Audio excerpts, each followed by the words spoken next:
Now, since President Bola Tinubu came into power, a mix of praise and criticism has trailed his government. We've witnessed the completion of some landmark projects, but also the rising economic hardship and mounting discontent among the populace. However, there are reports that some northern leaders are said to be dissatisfied with the state of the nation, which they believe has disproportionately impacted the north. They reportedly feel let down by President Bola Tinubu's administration despite their support in the last election, claiming the north has not reaped the expected benefits. As we usher in the year 2025, political leaders will be gradually setting the tone for the coming political season in 2027. Well, some leaders in the north are reportedly grappling with a dilemma over which candidate to support in the next presidential election. Well, joining us now on this show this morning to discuss the pathway to 2027 presidency is Senator Ibrahim Shekarau, former governor of Kano State. He would also be discussing the latest tax reform bills and Niger Republic's allegations of a foreign military base in Nigeria. Good morning, sir, and a warm welcome to the program today, and Happy New Year to you. Thank you. Good morning, and same to you. Well, good morning, Your Excellency. Good to have you on the program. Now, President Bola Ahmed Tinubu. Good morning, Ruben. It's quite some time. Morning, sir. Yes, sir. Welcome to the morning show. Good morning. Yes. President Bola Ahmed Tinubu granted a media chat, the first that he would do, and he gave himself very high marks. He said the administration is performing excellently well. Now, this morning, he also addressed Nigerians in his New Year message, and he said his administration is on the right path and that he will continue on that right path. One of the things he mentioned that he has done and that he's committed to is reform, and that reform includes the tax reform bills. But northern elders, including yourself, northern state governors, concerned stakeholders from the north are saying, well, they oppose the idea of this, tax bill, tax administration bill that is based on derivation. But the president says he's on the right path. Where do you stand in this equation? Do you support him, or are you one of the northern state elders saying that President Tinubu is being unfair to the north? If so, how? Well, thank you, Ruben, and your colleague. It's a pleasure talking to you this morning. Happy New Year to you and to all our viewers and the world over. Thank you for giving me this opportunity. First of all, let me correct you. You see, first, Mr. President is right to praise himself. He's right to say he's doing very well. Nobody will expect him to say that to judge himself as a failure. Regarding the reform, I think it's a very welcome development. When you come with new ideas, that of course is expected, and looking into the various sectors that will improve the well-being of our citizens, the improvement of the economy, and so on and so forth, is a very welcome development. The area of concern to a number of us is the inclusiveness in the process of all of these reforms. Reforms are nothing new in any nation, in any community, and that is being expected. You need to look into what is on ground when you come on board and see how you can improve it. Even if you are staying for 1 year or 1 day, don't leave the stage the way you met it. That will make progress. So I think you mentioned about the reform, whether I am for it or whether I'm against it. I'm sure, Ruben, you must have heard of the League of Northern Democrats, which I'm chairing. What we've done in the League is not just to jump and condemn and throw the whole thing overboard that were not accepted. We set up a technical committee, and the technical committee comprising experts in various fields that is to do with the economy, the finances, and tax issues. The committee has come up with its report. And just a few weeks ago, specifically on the 19th of December, we made a public presentation of our technical report. We are not accusing, or rather rejecting, the entirety of the bill. You know, there are 4 bills. We identified each of the bills, and we agreed with most of the areas of the reform. There are a few areas where we said need to be reviewed. Some of the bills, the first one, the second one, we have no problem with that. In fact, we say it should be passed. The third one, that is to do with the new concept of the leadership of the revenue services, the one you had before, the Federal Inland Revenue Services, where the government is recommending the chairman of the board should also be the chief executive. If I may cite this as an example, we said this is not going to give us the accountability and the transparency required. Let there be a chairman of the board independent of the chief executive of the board, because the chairman, who of course will be an expert, will be a very experienced person, will be overseeing the activities of the board. The chief executive of the board will be the one that will be running the board, the affairs of the agency on day-to-day basis, and he can serve as the secretary of the agency or the board. So these are little things that mostly are administrative matters that we are looking into. And we even went to the extent of looking into what the sharing formula is at the moment, comparing it with what is being proposed. In the next couple of days, we are going to release to the public our findings. In fact, we are already writing to Mr. President. We are forwarding our own observation to the Vice President, to the Senate, to the House of Reps, and even to the committee.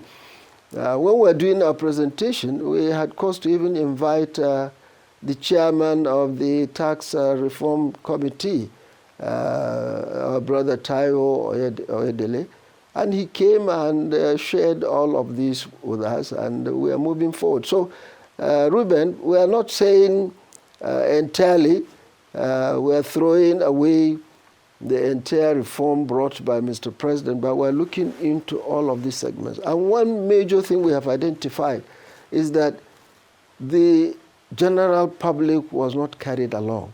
If governors would be complaining, then that means there wasn't enough consultation in the process of the presentation. Okay.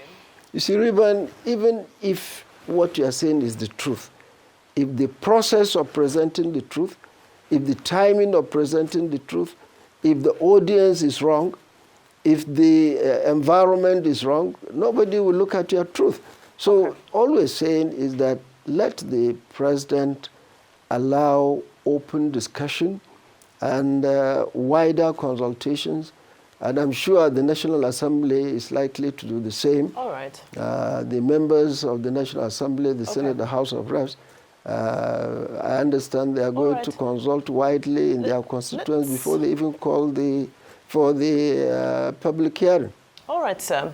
Oh, and in the spirit of that, and in the spirit of engagement with the National Assembly, of course, the League of Northern Democrats has been vocal with regards to making a request for an inquiry into the relationship between the president and France. Of course, this is coming as a development following the news that circulated that has been refuted by the government of accusations from Niger saying that there is a French military base here in Nigeria and so forth. I'd just like some more insight from you, especially more broadly regarding our foreign policy, regarding concerning our neighbors, those former ECOWAS members. What is your take on the relationship yes, with the president and these entities, and how do you think we can move forward? I think my response to it is that it's a very serious challenge to the government of the Federal Republic of Nigeria. You see, if you like, we cannot disown these neighbors. whether they are in ECOWAS, whether they are not in ECOWAS, whatever grouping they belong to, they will remain our neighbors, and we need their understanding. Being the big brother thing, that we have to play the big brother role, my take is that this accusation coming from the president of Niger should not be just thrown away by the wave of the hand. And I think there has to be a lot of diplomatic process.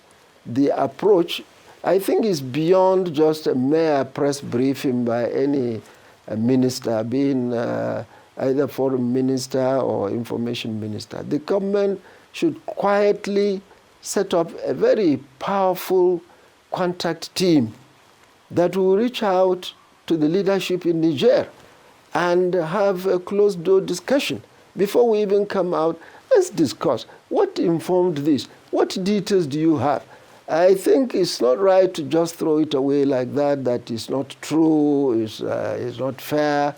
Coming from the mouths of the #1 person in Niger, I think we must treat it with a great care. It's not necessarily about whether it is true or not true. My expectation is that the president of Niger must have some information that probably if you go close and discuss diplomatically under closed doors, you are likely to get some more details. This does not mean there wouldn't be any friction initially. And I think before the government comes out to start denying and then the public making various comments, I expect the government should quietly reach out to Niger. We cannot afford to have open disagreement with our neighbors as close as Niger, especially when it comes to the issue of security. For centuries now, we've been working together, we've been living together, long before the creation of the ECOWAS and any other African Union organization. So our colleagues in the continent, Nigeria has a very big role to play beyond the open politics of whether they are being instigated by foreign powers or we are being teleguided by our colonial masters and so on. These are very cheap politics. I expect the government to seriously, regardless of the weight of the accusations. He even mentioned some names who are now in the government, and this is a very serious indictment. We must handle it with great care. So my take on this is that government should see this as a very serious challenge, go and do some findings under closed doors, then come back to address the nation. Tell us exactly what you found out with your own facts, and broker some understanding with the Niger and any other country that is holding such an opinion against Nigerian community, against Nigerian government. So this is my view, this is my feeling, that we should not just treat it as a mere news on the street and which should be denied and thrown away. I expect government should be looking deeper into it and make thorough investigation. Where they found that some of the things Niger mentioned or the president of Niger mentioned were correct, we take measures maybe to correct the wrong impressions. Probably created, maybe he had some wrong perception, some wrong information. Going closely to educate them, to enlighten them will go a very long way to cement our relationship with our neighbors. This is my take on this. Well, sir, on the question of Nigeria-Niger relations, the Minister of Foreign Affairs, Ambassador Yusuf Tuga, has already issued a statement extending an olive branch to the government of Niger and saying that Nigeria respects the sovereignty of the Republic of Niger and that Nigeria is open to both countries coming together to discuss issues of mutual interest. So I think, as you have recommended, the federal government he's already taking steps to use diplomacy to resolve the matter. But let me go back to the issue of the VAT. I think. Yes. Let me go back to the issue of the VAT bills. Now, the Senate, specifically the Senate President, said that anybody who has any grievances should go to the public hearing that the National Assembly is planning when it comes back from recess, and that those issues can be canvassed at that forum and not on television. He was responding to television commentary by stakeholders. Now, but what is worrisome here is that those who oppose sections of those bills are making it look like it is either our way or the highway. Like there are some commentators. No. I think, some commentators have been saying. That is very wrong. Some commentators have been saying if they don't get their way with the proposed tax reform bills, that President Tinubu will not win any vote from their part of the country in 2027. And some have been saying it is either what they want or nothing will happen. In a country that is a federation, in a country, and there are some people who are saying, well, if some people say they will have their way, they too will have their way. How do we resolve the matter? Will you advise the government to just abandon these tax bills and allow peace to reign? No, not at all. I wouldn't advise government to abandon the whole of it. You see, Ruben, two wrongs people say don't make a right. While some people are being so outrageous to say that it is either take it or leave it or there wouldn't be any understanding. And Mr. President, too, with all due respect, is not helping matters. When you interviewed him, I heard him saying, there's no going back, I have no apology for this. I think this is very wrong, very, very, very wrong. A leader shouldn't behave that way. No matter the intimidation, no matter the harassment, no matter the outrageous statement by some citizens, by some individual, the leadership should be calm, should understand. The issue of is either with them or you are with us, whether you take it or this. I mean, this is confrontational. And I want to say that we in the League of Northern Democrats are opposed to this kind of confrontational stand. And we are prepared to go to the public hearing any date. The Senate or the House of Reps called for such a public hearing. And that is why we are already communicating to, as high to the President, to the Vice President, to the committee, to the Senate, our own findings. You see, dialogue and understanding could be some of the things that we think are wrong. By the time we go to the public hearing, if people bring in superior argument and understanding, that's how it would go. That's why I said part of the problem of this bill, there wasn't enough consultation. I think the government over-assumed that since it is about reform, since it is about the goodness of the people in Nigeria, let it just dump it on them, they must take it. I think this is wrong. The principles of conveying the truth, if the carrier of the message is wrong, if the language of the message is wrong, if the audience is wrong, and if the method is wrong, and if the timing and the place of delivery of the message is wrong, all of this, then you will be failing in delivering your message. And this is exactly what the government has failed to do. There's nothing wrong when you bring a reform, when you bring a new idea and people just jump up and say, no, this is wrong, that is wrong. Listen to them, then engage them and give some understanding. You see, given my background as a teacher and guidance counselor, I believe in consultation. I believe whatever anybody says, whatever anybody does, your business, try to find out why did he say what he said? Why did he believe in what he believed? Why did he do what he did? Then you go to the bottom of that, and if you discuss amicably, you'll discover that it is either you are misunderstood or probably on the other side, you are being advised rightly. So I think While some people are outrageously condemning the whole of it, I did not expect Mr. President to say, take it or leave it. There's no going back, no apology. I think my advice is that President should desist from such a statement. It's not the attribute of leadership. That shows you are also angry, you are becoming arrogant, and you don't want to listen. And by the time you behave that way, the other side will also say, okay, since you said no apology, it's a matter of do or die, let's also bring out our swords and fight. So I think, as far as I'm concerned, there is nothing about 2027 in this case. Mr. President is coming up with what he believes is for the good of the nation. Whoever does not understand any portion of it, we should, with due respect, amicably raise it up and then bring the expert that did the job.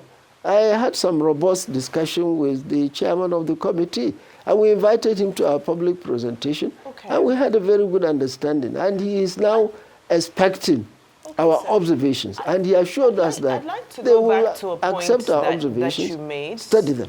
I'd like to go back to a point that you made that was also part of Dr. Abati's question to you, which was around 2027. So you've dismissed talk of 2027 and you said none of this is associated with the road to the next election. But what we've seen is we've seen increasing disgruntlement and we've seen increased conversation and narrative around the next election that the candidate doesn't even need to be from the south, that the north is ready to come and take over. A lot of body language from various parts. What's your take on that?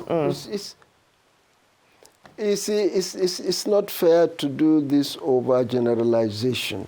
Probably if anyone who had been following our own stand in the League of Northern Democrats, we said we are out to address certain issues. Number one, of course, on the table is the issue of leadership, the issue of recruitment process, and we've been making it very clear.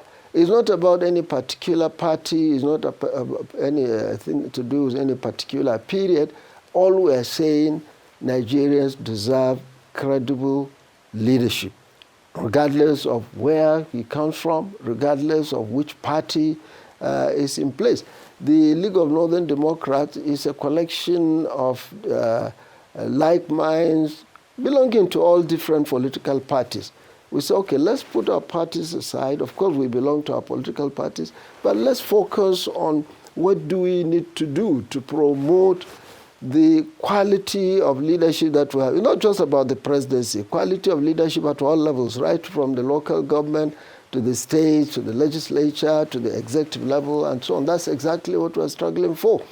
So I think I don't blame those talking about 2027, but my take is that we are talking of the improvement of the well-being of our citizens, regardless of which party is in power, regardless of the individual occupying any office, so long as the government and the leadership at any given time will be addressing the well-being of our citizens.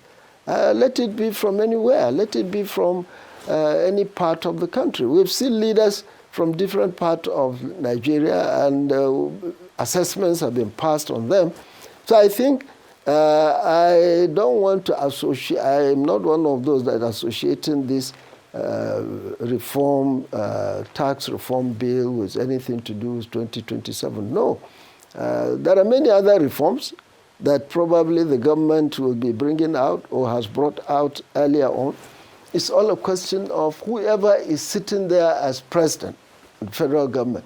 When you bring out any improvement in the name of reform, in the name of changes, convince the citizens of Nigeria that you mean well. Engage them in the discussion.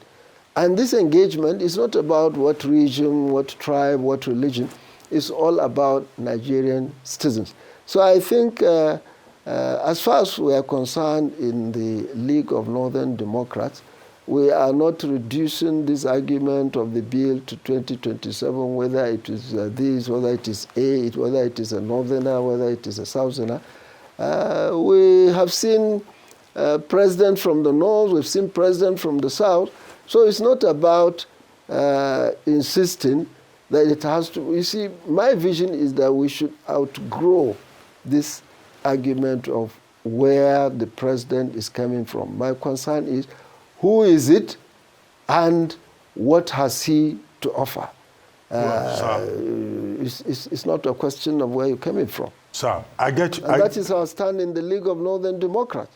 So I get your point and the position of the Northern League of Democrats. But when I was talking about some people saying our way or the highway, now I had in mind the governor of Bauchi State, Governor Bala Mohammed, who said that if the Tinubu administration goes ahead with these tax bills, which in its consideration it favors only one part of the country, that it will be a call for anarchy. And that if the government goes ahead, the government will see what you call our true color. What is the true color of, of the group that it belongs to? And then, just a moment, sir. Just a moment, sir. And then the second leg of it. Okay. You said the president should not have said, oh, the reforms of the tax regime will go ahead, that no leader should speak like that. But, you know, this day newspaper today, front page, declares that President Tinubu is a very courageous man. And he was declared Man of the Year because he has the audacity, he's deliberate in moving ahead with reforms, even when some people say they disagree. And that is the true mark of leadership. You disagree with that assessment, or you agree? Well, you see, it's not a question of whether I agree or not. I've told you earlier on, two wrongs don't make a right. I have no idea what Governor Bauchi said, and he's entitled to his opinion. Of course, he's a leader, and Tinubu is also entitled to his opinion. If our leaders at that level will be speaking in this language, I think it's most unfortunate. We shouldn't be speaking on the street, on the public, in that manner of intimidation, manner of threat. We ought to display some maturity, some level of responsibility. If I'm a governor and I oppose to what you do, I have my access. I'll come and sit with you. You see, when I was in office, I was in opposition party, ANPP, you know very well. And we interacted very well with President Obasanjo. In fact, so much so that anytime I'm around, and when you see the list and my name is there, you say, how come I cannot come? Because there are instances that I will discuss with him, I will challenge some issues, he will explain to me, I will tell him our opinion. You see, unfortunately, people see opposition as do or die, whether you are right, even if you do any good, because I'm in opposition, I must criticize it, I must challenge it, I must condemn it. This is very, very ungodly. My belief does not support that. If you do good, we appreciate it. The Prophet of Islam said, if you see goodness even in the hands of Shaitan, take it, it is yours. So it's not about a political party. Once government is in place, our business should be what is that government putting on ground. If we believe it is doing wrong, we should be able to say, look, Mr. President, A, B, C, D needs to be revisited, need to be reconsidered. And there are certain positions that you can reach out and discuss with the President. Absolutely. Earlier on, I've said it earlier on in some other fora, that both the governors and the President did not have to disagree in the open. Okay. If the Governors Forum, that is in the National Economic Council, feel that there is something to be revisited, I did not expect them to go out on the air after their meeting disagreeing that the bill has to be withdrawn and so on. They have 1,001 ways to reach out to Mr. President yes, without coming to the public. We thank Tell you so Mr. much President for your the areas insight. disagree.